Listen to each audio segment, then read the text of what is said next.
Hello to everyone all over the world. Andito naman tayo sa isang gabing puno ng kwentuhan, tawanan at kulitan where we celebrate the vibrant voices of the Filipino youth.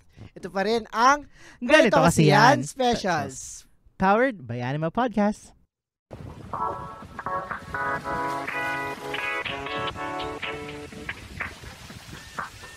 At kasama nyo pa rin ang striving scholar ng Rizal na nakatala na sa kanyang araw ang episode na ito.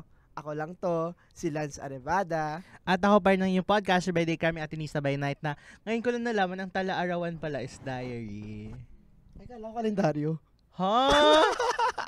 It's your boy Jacob. At kasama pa rin natin na may bagong release na EP ang Nation's Girl Group, BINI! Hey! Welcome back po! Welcome. Yes! After 1 week, grabe after naman. 1 week and a half. Oo, At grabe. ngayon sa pagbabalik nila, nakalabas na ang bagong EP. Yes! Congratulations! Woo! Ang Kamusta? ganda, grabe.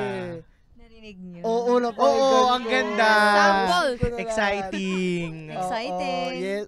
Ano favorite song niyo po sa EP? Siyempre, Pantropiko. Kalarawan daw!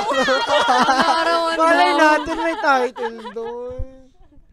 At Pantropiko. Nangungula kasi ako. Tsaka Carrera. Parang mas gusto ko yung I Feel Good. Wala nga. Nasa ano yun, I Feel Good yun na album. Ay! Okay. Basta yun na. Tapos na. Oo, sige. Oo, at dahil sa Hindi inyong... tayo magpapatuloy hanggat di mo tatatama kung ano yung Sige, titles. huhulaan ko yan. Okay. Huwag na, baka mamaya magkamali ka Oo pa. nga. Sabi ko nga. At eto na nga, sa welcome back po. At dahil kakabalik nyo lang, ngayon lang tayo mag-icebreaker. Ito ang... Ganito kasi ang icebreaker. So, dito ay magbibigay kami ng prompt at tatanungin namin kayo kung sinong BINI member yung parang best na maisasagot nyo sa aming mga ibibigay. Grabe, 9 days lang po tayo hindi nakita. Namiss na po namin kayo. Oo! Super. Parang hindi kami makatulog. Parang gusto namin nakita yung Mukha niyo. Parang, baka magka-insomnia kayo. Huwag naman ganyan. Ito na. Hindi na. So, ready na ba kayo sa ating icebreaker? Yes! Okay, game. So, Simula tayo kay Maloy. Which BINI member would you go to for fashion advice? Fashion advice. Grabe, wala kaming fashion sense. Nag-iisip ako. Ate Aya. yeah. Thank you. Yeah, Bakit? kasi gusto ko matry din, gusto ko ulit matry yung mga mga elegant outfits, mga tita outfits. Uy, gusto kaya dito. Okay na eh. Kaya Mga nga. trousers. Yeah, right? Uy, naka-coat. Sige, top 2 ka. Top 2. Lola, Naka-pointed Yeah, shoes yeah. pa. Okay Yeah, na si sana Ate yung Aya, elegant si Ate biglang Aya. naging tita eh. Ay, it's not a bad thing. Yeah. It's a compliment, right? Tita Core. Yeah. Tita Core. At ito na nga, next naman tayo kay Joanna. Sinong BINI member naman ang may best sense of humor? Best? Bukod sa'yo. Sheena. Yes! Sample ng humor. Sample bayad ng joke. yan, bayad. Hindi, kasi pinicture niya ako.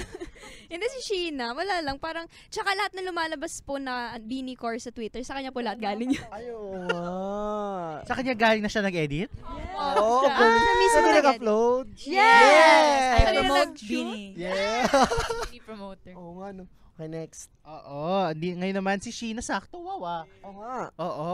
Which BINI member would be the most effective taga-budol? Kapag Taga-budol po. Oo, kapag may Sa- gusto kayong bilhin, or... Alam niyo ba yung budol? Yeah. Okay na.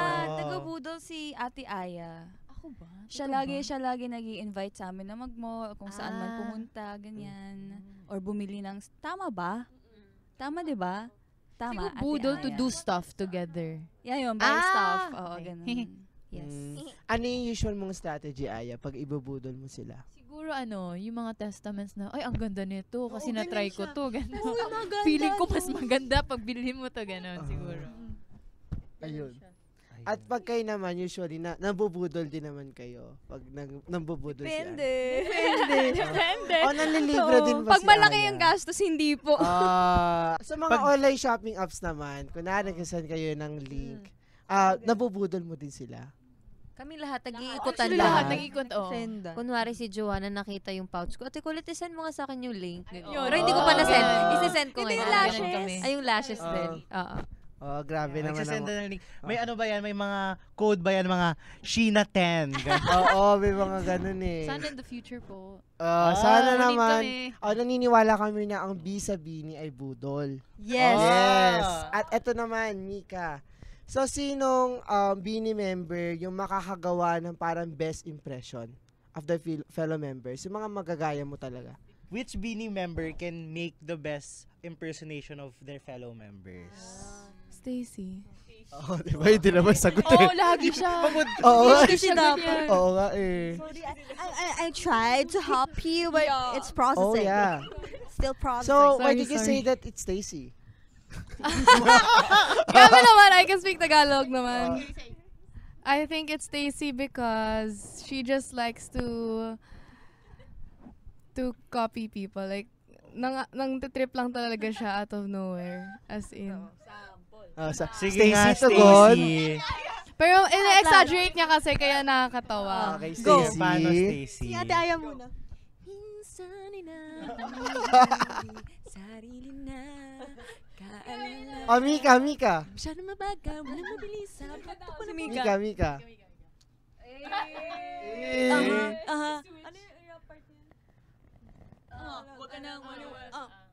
Huwag ka na maniwala sa paniniwalang na dapat makipag-unahan. Ang hirap gayahin ni Mika eh. Oh, sino yung pinakamadaling Oo. gayahin? Si Ate Aya po. Pinakamadaling gayahin. Oh. Oh, yun. Ngayon naman kay Joanna, kay Jo. Which Beanie member would most likely forget the lyrics during a performance? Uy, ba't ako? Si Joanna. Sino ba? Si Ate Alay Maloy. ko, tinuturo, Joanna. Si Golden Si Ate Arrow. Maloy, opo. Pag nagra-run kami ng sus, iba-iba lyrics ang sinasabi niya. Nadadala niya ng ano niya. Oh. Maloy, ano masasabi mo doon? I agree with you. So pag ganun, ano mo na lang, parang Tama naman yung mo? tono eh, yung lyrics. Oh, yung lyrics na yung mali. She's a lyricist. As long as we get there. Yes, Yeah. she's a As long as songwriter. Thank you. Ganun naman Thank you for pala. accepting me for who I am. Yes. Yung sa coach. Yung sa Coke, ano yun? Ay, pwede na yun. Ito naman kay Stacy tayo. Sinong Beanie member ang most likely to become a teleserye kontrabida? Hey! Kung kontrabida ang usapan, di na tayo lalayo si Ate Colette. Kontrabida. Nag-expect si Joanna siya. May ibang Nag-expect Oh. siya. Si Gwen. May ibang Hindi, answer si actually pwede. Joanna eh. Mika, Ate Colette, Gwen. Silang top Oh, 3. yan. Kasi sila Oh. yung Matatapang pinaka-matatapang yung facial. mga puppy line ng Beanie. Kasi meron Si po Joanna. Nagkatampo siya. Papi line yan eh. Tingin na. Bida kasi daw Pitingin. si Jo. Siya yung bida. Joanna Riz. Oh. So, pwede ba kayong makahingi ng sample sa inyo? Ay, hindi po ako. Never pa po ako na-try nag-acting. So, Mika, Kunwari, all the way. Mara Clara. Oo, sige. Ako si Ayan, Mara. ayan. Guys, Ano? no. Kunwari ako si Pro. Mara. Okay, Mika, take one for the team. Ano daw. yan? Kaya niya po sa Hissing to Her. Ayan Nag-hissing po. to her po yan. So, Kunyari, Ay, siya dun Mika, eh. ikaw yung kontrabida, tapos si Joanna yung Ayan. ano, Go, Mika. aapihin. the floor is yours. Sige, ikaw si Clara. Ate ko You can do it. Ako na. Ikaw yung Director nahili. na, director. Kunwari kambal si Clara. Kayong dalawa yung Clara. Kambal. Hindi, ako na lang yung ulo na sa likod mo. Siyempre ako mabait ako. Clara, kailan mo ba ako tatanggapin bilang kapatid mo? Hindi ka namin kapatid. Ayan. Dalawa Yung ano, stepsister. yung ususera. Yung ususerang kapatid. Di ba, Clara? Grabe kayo sa akin. English, English. Isang bandi. Isa pa nga, Jo. Isa. Ako na lang yung background music. Background music. Oh. Mara Clara. Ako nga yung background music. Sinilang ka sa mundong ito. Gumagawa ng lyrics to. Lights, camera, action. Clara, bakit mo inubos yung pagkain baon ko? Hindi pa ako makain. Because you don't deserve it. Clara, alam mo na gutom na ako kanina pa eh. Sinira mo yung pamilya namin. Clara, mas nauna ako kesa sa inyo. Thank you po. Yun po yung Gusto ko yung may live OST. Mara Clara. Okay, bandila. Isinilang ka sa mundong ito. Okay, ikaw na po tayo. Shopping. Gabi na. Sobrang gabi na. Madaling araw na. Grabe. Okay na. Sorry po. Okay, kalma po tayo. Okay, go. Ay, ako na pala Ikaw to. na, Tim. Oo. Ngayon naman kay Aya. Aya tayo. Ayan. Which Beanie member would be the most matampuhin member of the group? Stacy! Hindi. Si Vic! Wala talaga akong paki sa kanila. Hindi! Hindi ka lang namin inintay. Tatampo ka na. Hindi, minsan kasi pag sa elevator po, medyo... Nagko-close agad. Nagko-close kasi siya. Before, nag-CR kasi siya palagi bago kami bumaba. Kasi sabay-sabay po kami umuwi. Tapos may time na bumaba na kami, tapos nagtampo siya. Kaya ngayon, hindi na namin ginagawa yun. Kapag, hala si Mix, nasa CR pa. Nandun kami sa baba, naghihintay sa Hindi. Sabi ko sa inyo na mauna na kayo. Hindi, may yung unang beses na naiwan ka namin. Sorry. Hindi kahit ako na magtatampo ko, yung iniwan niyo. Gusto ako din matampuhin. Iniwan niyo kami. Nagtampo kayo? Nung ano kasi yun, basta ang dami ganito kasi yan. I see it. Hindi, nag-CR kami dalawa. Etong mga girls, sige nauna na. Ako naghihintay sa LM. Sabi namin, okay, baka nasa baba na. Pag open namin, wala sila! Sabi ko, stocks, uwi na tayo. Kasi may pupuntahan pa Saan nga may pupuntahan Showtime! tayo? Showtime! Manonood tayo showtime na Ate Nanonood Maloy. kami kay Ate Maloy. Tapos sabi namin na, hindi na kami pupunta. Nagdamdam na. Sorry. Lahat naman pala tayo eh. Oh, yun ang pati. Stacy din. Nagagalit. Si Colin daw yung nagtatampo. Nag-wild lang. Nagagal. Siguro ang hindi, oo. Oy, si Ate Maloy din. Si Ate Maloy, pag nag-chat sa GC, wala bang magre-reply dyan? Oh! Si Gwen din, matampo. Si Ate Aya nga eh, Gwen nagtampo din. nung hindi ko siya tinitingnan sa Oo, performance. nagtampo ako. Umiyak talaga ako nun. Umiyak talaga ako nun. Grabe yun.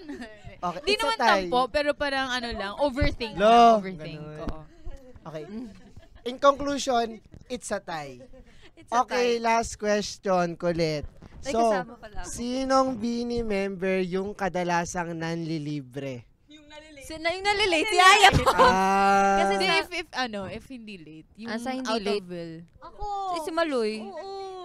Hindi, pag sa Beanie po kasi, pag may nalilate, may fine ka. oo. So, si Aya lagi nalilate. So, may naka 10K na ata siya sa Beanie. Yeah. Grabe naman. Bayaran niyo na nga pala ako, guys. Yes. Pero si Maloy, like out of nowhere, walang occasion yan. Girls, I have something Sige, for mamaya, you. Ate Maloy, ah. Ganyan siya. Ano yung pinakamahal na libre na natanggap mo? Oh, actually, si Staco, nung galing kaming Christmas break. Hello. Galing tayong Christmas break. din kaya ako lagi. Binigyan kami ni Stacy ng parang personalized na phone case. Oh, nung Valentine's ba may nanlibre sa inyo? Kayo mga Beanie members. Wala po. Kumain lang Hindi kayo nagregaluhan? Hindi po. Mahirap ang Blooms. buhay ngayon. Plano po namin mag-date kami. Kumain tayo. Ay, di ba? Hindi natuloy. Gusto ko nga. training. Opo, may Work training kasi kami. po eh. Kasi wala tayong training. May training tayo ng Valentine's Day. 14. Di ba yun Pero yung event may natin? Event yun. Event. Ay, oo nga Nag-away pala. si Mara Cancel Clara. yung training. May So, event ito na kami yun. with Ito na yun. Blooms. Totoo na to.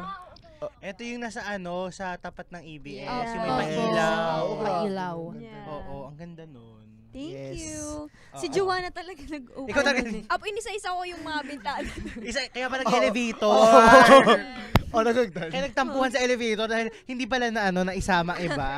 Oo, grabe. At yun na nga, di nagtatapos ang ating icebreaker. Icebreaker pa ba yung salagay na yun? Acting. At Ang ngayon, dami nang nagawa dun sa ano yun. oo nga, Oo. grabe. At ngayon, mag-uusap pa tayo sa ating interview proper. Wow. Interview proper. Gusto ko nagkaroon ng Recitation na po tayo. Recitation. At yun, nagsisimula tayo. So, eto, first question. So, parang pag... First titingnan- question, gusto ko yung para siyang para siyang teacher. First question. Dalawa lang yan kasi. Kung hindi ka teacher, ikaw yung magtatanong sa beauty pageant. Oh, sige, go. Okay. Sige, kunwari, ikaw yung Ako si Steve Harvey. Steve Harvey. Anyway, so parang pag nakikita ko kayo lagi sa feed ko, I mean, when it comes to Twitter, or X, or And TikTok, TikTok. or Facebook, parang ang laging sinasabi ng mga casuals, fans, and all, is nabe-break nyo yung idol image.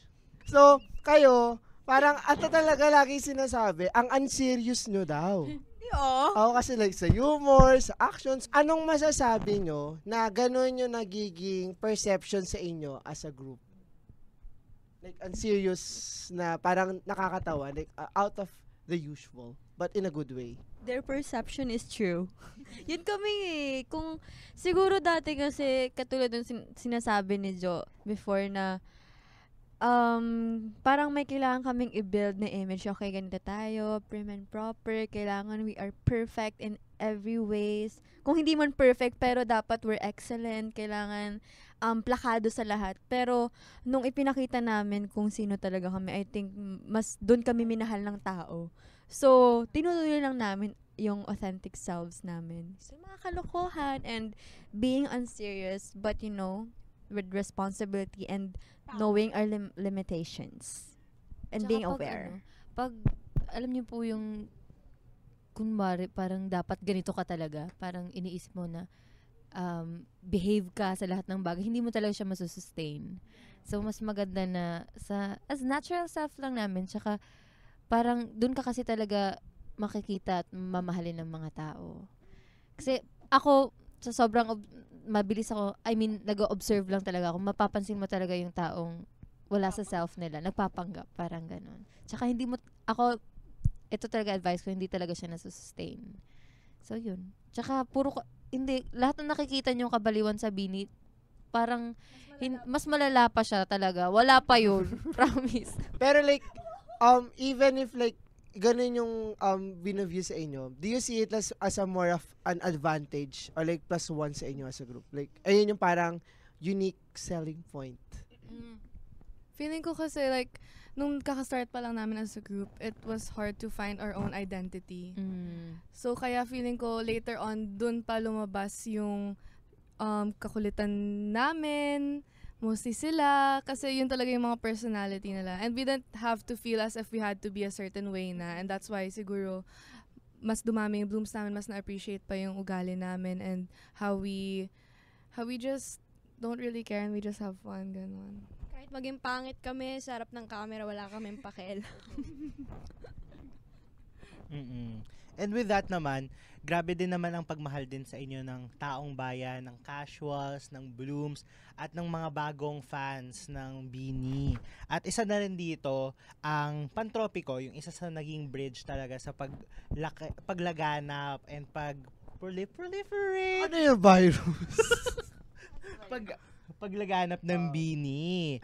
And naging massive trend siya at lalo na naging malaking dance challenge yung Pantropiko. So, nung ginagawa nyo ba tong Pantropiko, na-expect nyo ba na magiging ganito siyang hit? At paano nyo hinahandle yung bagong success, yung bagong popularity ng Bini ngayon, lalo na as a nation's girl group talaga? Actually po, kada song, may ganito kaming mindset. This is it. This is the song, girls. Magbo-boom na to. Ganun kami kada song. So, in a way, sa Pantropiko, feeling ko dun kami kasi may karera po, dun talaga super give kami. Like, feeling namin, like, this is it talaga magbo-boom na tayo, the whole nation. Pero, nung sa Pantropiko, dun kami super nabigla. Kasi sa TikTok siya nag-start. Tapos, yung choreo kasi, they really like the choreo. And for me, kasi parang, nung ginagawa ko yung choreo, actually, hindi ko naisip na maging TikTok trend siya kasi medyo mahirap siya. Tapos, hindi siya, yung mga TikTok na mga easy-easy lang, ganun. So, super natuwa kami na grabe, sobra na siya nagbo-boom. Like, yung mga post namin ng Pantropico before, siguro mga nasa 10K, 20K likes. Pero pag titignan mo ngayon, more than 200K likes na, ganyan. Tapos lahat ng mga gumagawa, like, super daming views din. Tapos ngayon nakarating na sa isa sa mga K-pop si Red Velvet, Irene. Nasayaw na po niya. Yes. So, sino pa? Tsaka yung kapatid ni Yuning Kai. Ay, oo, si Leia. Oh. Leia. So anong masasabi nyo na ganun na yung narating ng Pantropico na kahit K-pop stars. Oo, dati yung mga K-pop idol, yung mga kanta ng Oo. K-pop yung china-challenge natin. Ngayon, kanta na natin, china-challenge sila.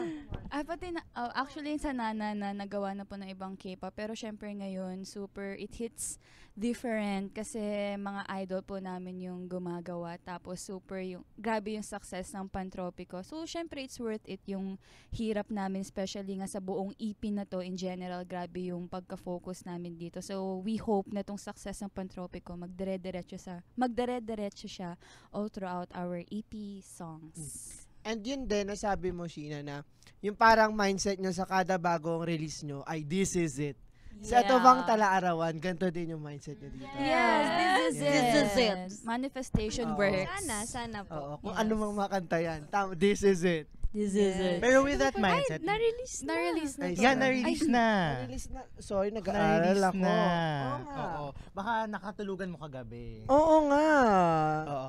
Pero with that mindset ba na this is it, how do you handle yung parang pag kunwari hindi pa siya ganun kalaki as Pantropico? For example, with your past hits na yung in-expect ninyo with Carrera na minanifest nyo na talaga, how do you handle if there are disappointments or parang that wanting for more pa sana? How do you handle that with when hindi siya naging ganun as what you what you thought? Actually, true imagine. yan. Kasi yung...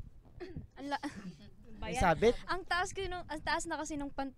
ng sinet na standard ng Pantropico. Paano natin susundan? Yun yung mahirap. Actually, na-realize ko lang din yun. Hindi mo ako sasagot. Part naman siya eh. Actually, kaming girls, masanay kami na yung songs namin hindi nagbubuo. Hindi, like, nung sinasabi niyo po yung tanong, mas na-realize ko na masanay kami na hindi nagbo-boom yung song kaysa sa nag-boom. Kaya grabe po yung reaction namin sa Pantropico and Nana. Yeah, so... I think, feeling ko normal lang siguro yung gano'n na parang hindi na-meet yung expectations mo. Pero, yung love ng Blooms, I think that's enough na kung paano nila itangkilik yung songs namin, kung paano nila tangkilikin yung paghihirap namin para magawa tong kaganda yung ganito yung EP namin. And it's all Tagalog, so inaalay talaga namin to sa Filipino Blooms. Mm. And siguro, kahit sabihin natin na like, yun nga, na baka hindi lahat, parang nandun din siguro yung expectation or kahit we set the bar low, parang maganda rin yung kasi parang, wow! OA. Totoo yun. Parang Totoo bigla din, na lang totoo na din. magbubo. Parang mas maganda, parang nandun pa rin yung joy. But at the end of the day, nandiyan yung Blooms. Siyempre, nakasupport at every step of the way. At ayun na nga, kadalasan ng mga kanta ng Beanie, feel good talaga at catchy eh. So, parang kahit sabihin mong for casuals, even sa mga hindi talaga nakikinig ng P-pop, parang nagiging parang starting point sila para mas ma-explore pa yung P-pop dahil sa mga kanta ninyo. So, paano nyo ma-ensure or paano nyo sinisigurado na yung mga nire-release yung kanta, nakaka-capture talaga yung taste ng mga nakikinig sa inyo?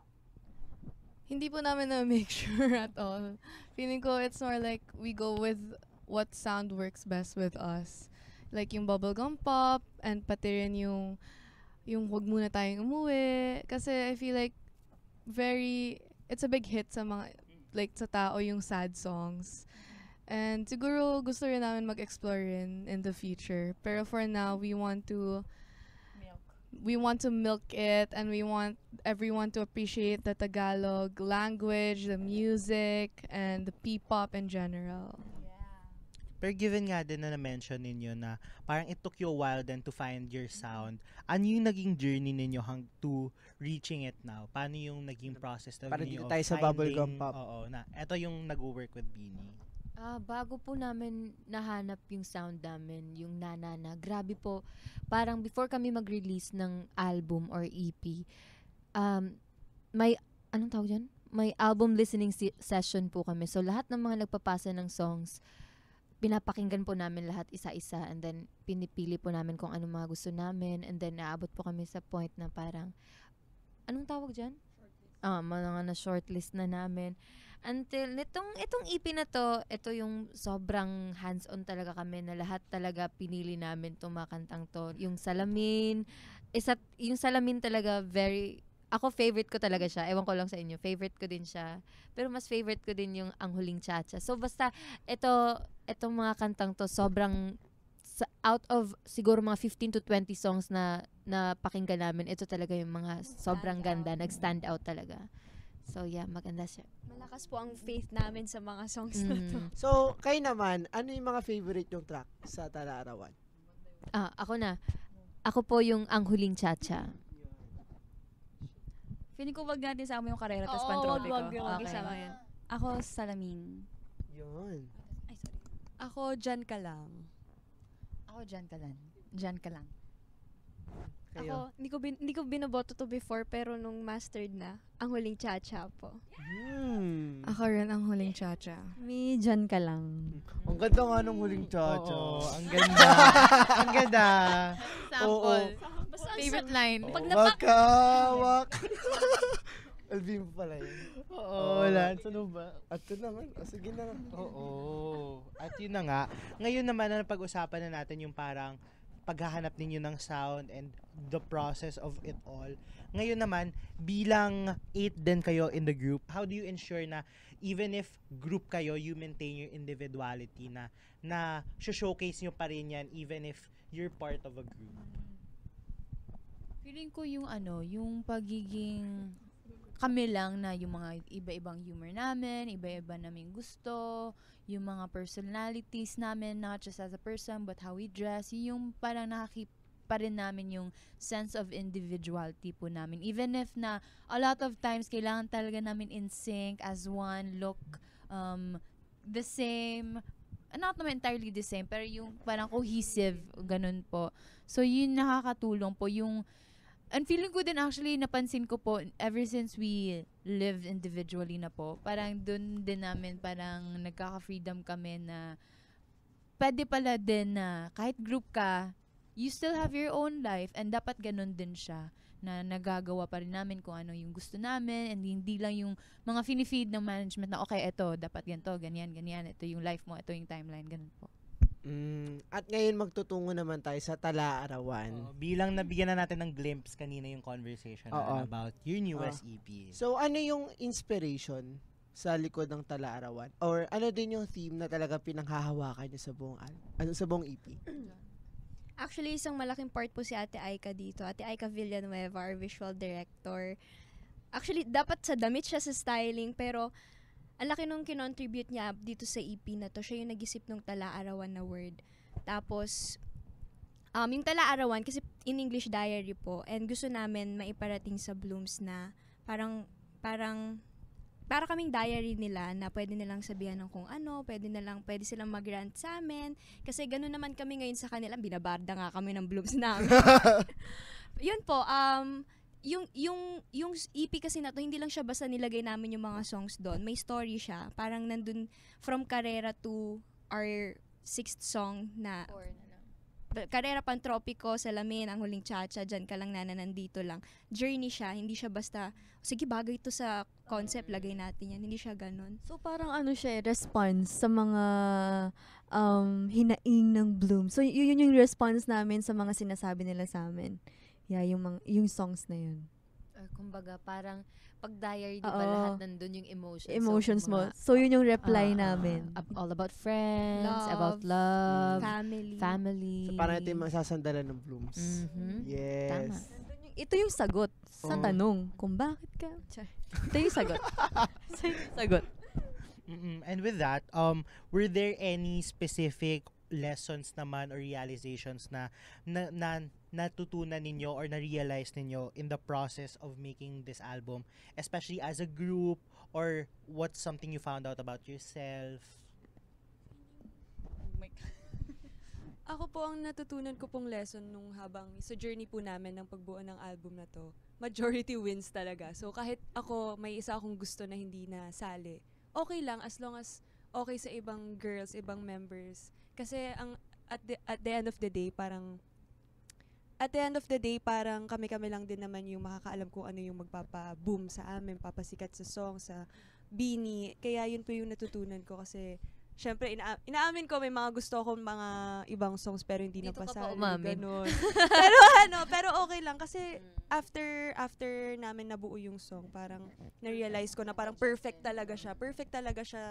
Perfect yung sound, perfect yung kwento, perfect lahat. Nagkakatugma-tugma lahat ng mga songs, yung design, yung style, sa mga branding naming Bini. Kaya, yan. Ako, patience. Same tayo. Kasi earlier po dapat i-release tong EP na to. Pero hindi unexpected din naman yung ng Pantropiko. So baka talaga may reason bakit na-move yung EP release. Kasi yung Pantropiko nag-iingay pa po. Yun. Bakit patience din sa'yo, Colette? Patience din kasi yun nga, parang last year pa namin to ginagawa tong EP na to talaga. Sa ilang songs, ilang meetings ang inatenan namin para mabuo tong Pantropiko, ilang brainstorming ang naganap from styling, songs, concept, photos, MV, lahat po kami sobrang hands-on po nun. Kahit sa hair, sa sobrang lit na bagay, sobrang hands-on po kami. Actually, yung karera parang ang hirap ilabas nun kasi personal struggles namin yung nasa MV, pero gusto namin na open kami sa mga tao na parang tala-arawan nga. Parang diary nila kami. So, yun. At kung papakinggan ng Blooms nga yung tracks, and then natapos na nila, ano yung gusto nyong message na makuha nila pagtapos silang pakinggan yung buong EP? Since yun nga, tala-arawan and more of sagot, ano yung sinasagot nyo sa kanila? I think per song kasi iba yung message na binibigay namin. Like, nandito lang, it's our message saying that they're never gonna be alone kasi we're gonna be here. Kahit hindi man kami personally nandun for them, we're always there to release songs to give them comfort. Kasi yun naman talaga yung goal rin naming Bini is to be inspirations to them and be their role models and their comfort people. And feeling ko yung mafe-feel nila dito sa album na to, sa EP na to, is excitement, happiness, and also comfort. Sa iba? Kilig. Ayun, super daming feelings. Ayun, kilig, happiness. May iyak ba sila? Wala, no? Ay, depende. Saan sila iiyak? May mga emotional kasi kami Bloom. So, baka maiyak sila sa Pero ibang song. maiyak sila sa Pantropiko. Oo, diba? Ang dami nga umiiyak sa karere. So, Actually, it really depends sa interpretation mo ng song. So, yeah. Hindi sa pinagdadaanan nila. Okay. At eto na, malapit na tayo sa dulo ng ng karera. Uy! Ito. To sum it up naman, if there's one word per member, bawal ulitin na, to encapsulate the essence of Tala Arawan, what would it be? Pwede tayo magsimula kay... Wait lang po. Aya. Aya, sige. Connect. Kasi nakakapag-connect kami dito and yung iba din makakonect sa amin through this album. One word to describe Tala Arawan. Feelings. Kasi gusto ko, kung ano yung nararamdaman nila sa araw na yun, may matatakbuhan sila sa song namin. Ako, happiness. I feel like yun yung tatakbuhan talaga lagi ng Blooms if ever may pinagdadaanan sila. Yeah. Colette. Ang hirap naman. Ako na lang, openness. Pagiging open. Pagiging open. Kasi yun na nga, parang nabubulo talaga ako doon. Tala arawan. Parang yun yung parang person mo, kumbaga, yung mga secrets na hindi mo nasasabi sa ibang tao, nandun sa lahat ng nandun sa diary na yun. So, yun yung mga songs namin. Maloy? Ako naman, home. Na parang pag pinakinggan mo, kunwari, mag-isa ka lang sa kwarto, nakikinig ka lang ng Bini song, tapos mafe-feel mo yung comfort na nasa bahay ka, naaamoy mo yung luto ng nanay mo. Gusto ko ganun yung ma-feel ng Blooms once na pinakinggan nila tong EP namin. So, abangan. Ay! Enjoy! Enjoy! So enjoy! Ika. Ako po, like what I said kanina, I hope they feel comfort. Sabi na, nakuha mo na. Grabe naman. Comforter na lang sa'yo. Kalinga. Well, comfort nga kasi gusto ko nga they feel at ease, and syempre I know that a lot of people are going through tough times. They have anxiety, depression, as in very serious mental health issues. So I hope that it really helps them when they listen to our EP. Ay na, Joanna, Joanna. last ka na. Porter na lang nga. Ang hirap naman. Ano Call a ba? friend daw. Yun, love. Love. Kasi yung EP naman namin, bukod sa inspirational siya, nakakakilig naman kasi talaga. May song doon, lalo na yung Ang Huling Cha-Cha, parang ma-feel mo na lang, shucks, ang sarap ma-in love, ganon. Parang pag naglalakad ka, tapos pinatugtog mo yung parang Lalo nasa na yung rom-com. instrumental part ng Ang Huling Cha-Cha. Kotse ka. Oo, ang ganda. Once again, maraming salamat, Bini, sa pagbisita dito sa Ganito Kasiyan Specials. At yun, oras yun na para mag-promote ng inyong bagong EP. Check our profile on Spotify, Beanie, and please stream our EP, Tala Arawan. And also on other social media platforms, Beanie_PH and Beanie Official on YouTube. Yes! Stream niyo po yung music video namin ng Salamin Salamin! And Oh. itag niyo po kami kapag gagawin niyo po yung dance challenge po. Mention us. Mas madali ba yung dance challenge na to Opo. kaysa sa Pantropico? Ay, nakakalito lang po Nakakalito, ito. pero madali. At least itaga pa kahirap. Totoo. At yun din, once again, maraming salamat, Bini. Sana hindi pa to ang huli nating pagkikita. Ito sa Ganito Kasiyan. At sana nag-enjoy din kayo sa mga kabalbalan namin itong kasama ko. Kung nagustuhan nyo itong episode na to, what if i-share nyo sa inyong mga social media accounts? Ganito Kasiyan Pod on Instagram at GKY Pod on X, formerly Twitter. At abangan din ang mga exclusive videos and contents namin sa Ganito Kasiyan. Use the hashtag GKYXBini, hashtag Ganito Kasiyan, hashtag Bini, at itag nyo na rin kami sa aming mga social media accounts. It's LNCRVDA on Instagram at ikaw naman, Jacob. Jacob ng social media platforms. At wag nating kakalimutan na sa araw-araw na takbo ng ating buhay, may tala-arawan ka man o wala, sana masalamin mo ang pag-ibig, ang saya, ang lungkot at ligaya at lahat ng emosyon ng buhay. Oh! Naisingit! Talent niyo po yun, no? Yung magganyan. Ay, talaga Yung po. intro niyo po kasi may tala and arrow din eh. Ay, what?